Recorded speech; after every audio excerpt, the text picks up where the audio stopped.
안녕하세요 여러분, 차차입니다. 오늘도 점심시간에 맞춰서 덴버 주변의 랜드마크들을 둘러보려고 나왔습니다. 오늘의 목적지는 레드락 앰피시어터라고 불리는 원형 극장이에요. 차를 타고 덴버 시내에서 30분 정도 달리면 만날 수 있는 곳입니다. 주차장에 도착하니 차지 포인트라는 완속 충전기가 있더라고요. 이 충전기는 테슬라 번들 커넥터와 호환이 되고 이곳의 차지 포인트 충전 요금은 무료로 제공되고 있어서 충전을 해놓고 둘러보기로 했어요. 충전 속도는 6kW였어요. 차를 안전하게 주차시켜놓고 걸어서 올라가 볼게요. 레드락 야외 원형극장은 말 그대로 야외에 있는 원형극장인데 뮤지션들이 제일 공연하고 싶은 공연장으로 유명하다고 합니다. 이곳은 최대 1만 명을 수용할 수 있는 대형 극장으로 클래식부터 대중음악까지 다양한 장르의 공연이 열리는 곳입니다. 공연이 없는 날엔 무료로 개방하고 주민들은 주로 운동할 수 있는 공간으로 사용합니다. 거대한 붉은 바위 사이에 절묘한 곳에 자리 잡은 극장, 그 자체로도 훌륭한 볼거리니까 공연 때문이 아니더라도 한 번쯤 방문해 보시는 걸 추천해요. 물론 코로나 때문에 공연도 언제쯤부터 재개될지는 모르는 상황이죠. 내려와서 주차장에 있는 콜로라도 음악의 명예의 전당을 구경했는데요. 이곳에서 연주를 한 다양한 음악가들의 자취들을 둘러볼 수 있었어요. 이제 숙소로 돌아가 오늘 오후 업무 보고 다시 나와야 하는데요. 그 전에 스타벅스에 들러 커피 한 잔 사고 사우스 플랫 강가도 가볍게 산책하고 들어가려고요. 업무를 보고 나오니 오후 6시가 넘은 시간이에요. 해가 뉘엿뉘엿 넘어가는 시간대라 가볍게 시내 드라이빙하면서 도시의 랜드마크라 불리는 몇몇 박물관과 예술관, 그리고 콜로라도 주청사 등을 둘러보았어요. 코로나 때문에 내부 관람이 안 되는 곳이 많아 아쉽지만 시내 드라이빙만 즐겼습니다. 어두워졌으니 이제 저녁 식사거리를 포장해 오려고요. 덴버의 오로라라는 동네에 한국 음식점들이 많이 있다는 이야기를 듣고 추석 연휴 기념으로 오늘 저녁은 한식을 먹으려고요. 마침 한국에서 나훈아 콘서트가 굉장히 이슈였더라고요. 그래서 오늘은 나훈아 콘서트 보면서 하루를 마무리합니다. 오늘 이동한 거리를 지도에서 보면 이렇습니다. 덴버 다운타운에서 레드락 앰피시어터까지는 약 20분 정도가 걸렸어요. 레드락 파크 올라가는 길이 오르막이다 보니 가는 길이 돌아오는 길보다 에너지를 2배 넘게 사용했더라고요. 오늘 주행시간은 총 2시간 14분, 주행거리는 약 71마일, 약 114km이고요. 총 배터리 사용량은 17.3kWh였어요. 오늘의 충전은 레드락 파크의 차지 포인트에서 무료로 3.3kWh를 충전했습니다. 이번 숙소는 다운타운에 있는지라 숙소 주차 비용이 1박에 32불이에요. 총 219.06불을 사용했어요. 오늘은 월차를 내고 로키 마운틴을 갑니다. 로키 마운틴 국립공원도 입장객을 제한해서 미리 예약을 해야지만 들어갈 수 있어요. 아침 이른 시간은 예약이 전부 마감되어서 저희는 오후 첫 번째 타임을 간신히 예약했는데요. 조금 일찍 출발해서 슈퍼차저에서 충전도 하고 충전하면서 점심도 든든히 챙겨 먹고 가려고요. 슈퍼차저는 볼더의 쇼핑몰에 위치한 곳에 들렀습니다. 이곳 슈퍼차저에는 120kW 충전기가 10대가 있었는데요. 정말 많이 붐비더라고요. 점심은 이 몰 안에 위치한 파이브가이즈에서 햄버거를 든든히 먹었습니다. 차도 충전하고 배도 채웠으니 다시 열심히 로키 마운틴 국립공원으로 가볼게요. 워낙 고도가 높다 보니 안전하게 배터리를 두둑히 채워서 출발합니다. 국립공원 입구를 올라가는 길은 잘 닦여있긴 했지만 제법 구불구불하고 휴대전화 신호도 잡히지 않더라고요. 그래도 오토파일럿이 무리 없이 잘 작동됐어요. 다만 테슬라 오토파일럿 기능을 사용할 때 속도 제한이 걸릴 때가 있는데요. 테슬라 자율주행 기능의 속도 제한은 고속도로가 아닌 곳, 즉 반대 방향 차로들과 완전히 분리되어 있지 않은 곳에서 제한 속도를 준수하도록 설정되어 있기 때문에 발생하는데요. 하지만 테슬라가 제한 속도 표지판을 적절히 읽지 못해 더 낮은 제한 속도로 설정이 되어 있는 경우, 그리고 미국에서는 주변 차량의 흐름들에 맞추어 조금 빠르게 주행해도 크게 문제가 되지 않는 경우 등에서 굉장히 불편할 수 있어요. 그럴 땐 크루즈 컨트롤 기능을 이용하면 속도 제한이 적용되지 않아 문제를 해결하실 수 있습니다.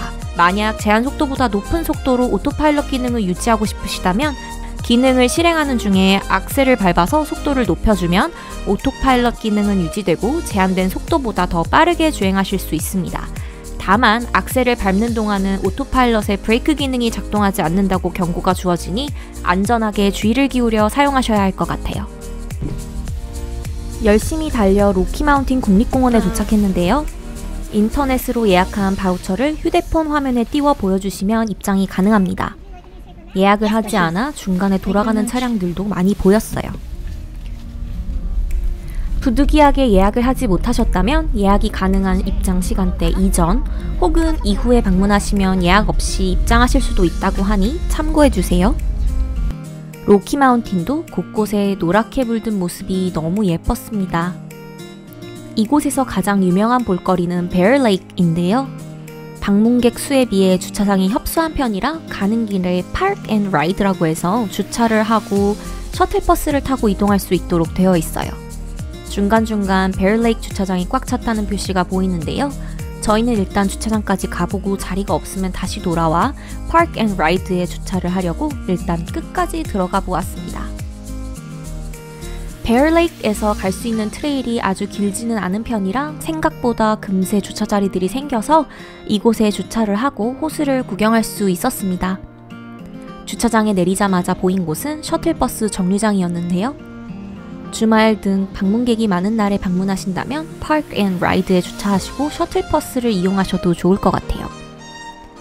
호수 주변으로 둘러있는 산책로로 들어가 볼게요. 호수 물이 정말 맑고 햇빛이 밝게 비쳐 물에 반사되어 보이는 단풍들이 정말 아름다웠습니다. 호수 한 바퀴를 둘러보는 데는 많은 시간이 걸리지 않으니 이곳에 오신다면 꼭 둘러보고 가세요. 입장객을 제한하다 보니 사람들이 붐비지 않아 소음 없이 자연의 고요함을 느끼고 갈 수 있었습니다.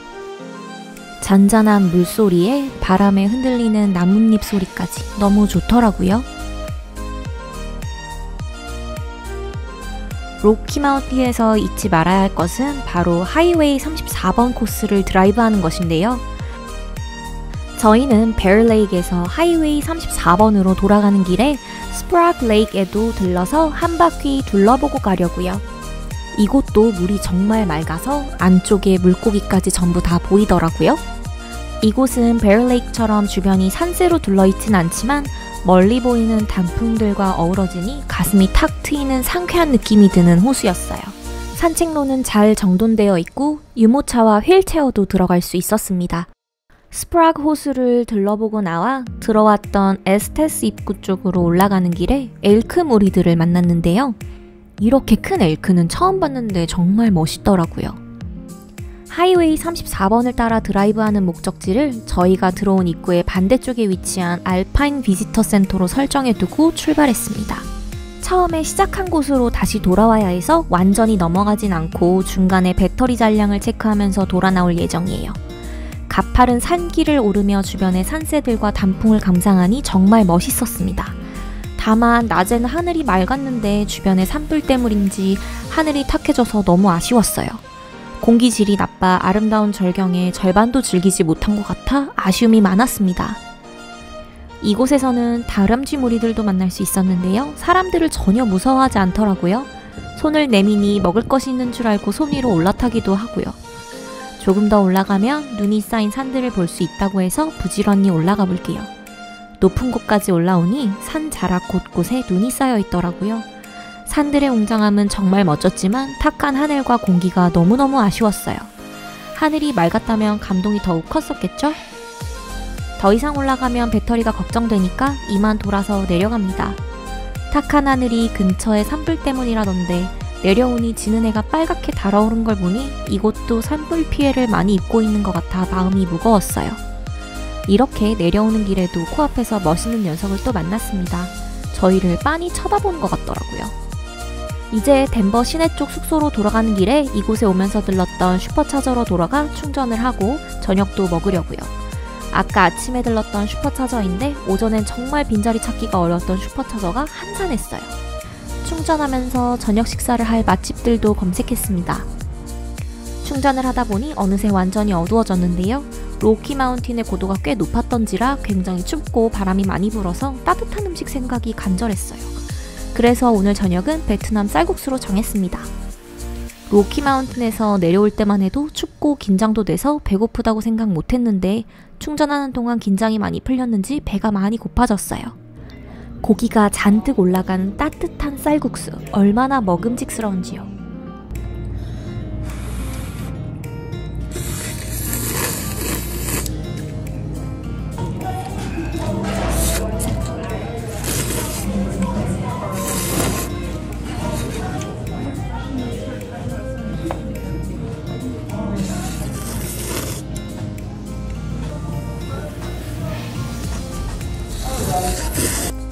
저녁 배불리 먹었으니 얼른 숙소로 돌아가서 오늘 하루 마무리할게요. 오늘은 덴버 다운타운에서 로키 마운틴 국립공원을 왕복했고 볼더라는 곳에 슈퍼차저를 2번 이용했어요. 확실히 국립공원 입구까지 올라가는 게 돌아 나오는 것보다 2배도 넘게 배터리를 사용하더라고요. 오늘은 총 161.4마일, 약 260km를 주행했고 총 주행시간은 약 4시간 반, 배터리는 총 42.2kWh를 사용했어요.